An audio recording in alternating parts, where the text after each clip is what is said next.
Hello, welcome back to the channel. Today we're diving straight into how you can enable and use Slack's screen reader support. This is your full 2025 guide, so let's get started. First things first, you need to enable screen reader support in Slack. To do this, click on your workspace name in the top left corner, then select Preferences. From there, click on Accessibility, and then check the box next to Enable Screen Reader Mode. This step is crucial because it allows Slack to interact with your screen reader software, making it more accessible for you to use, especially if you rely on assistive technology.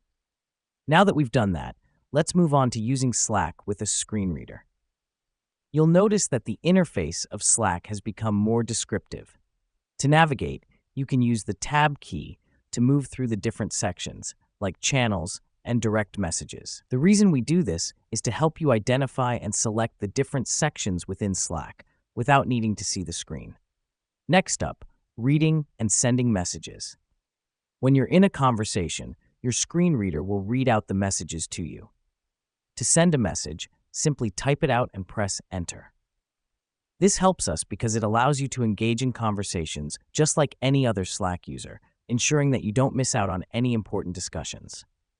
Finally, let's talk about using keyboard shortcuts. Slack provides a variety of keyboard shortcuts to make navigation easier. For example, you can press Ctrl-K to jump to a conversation.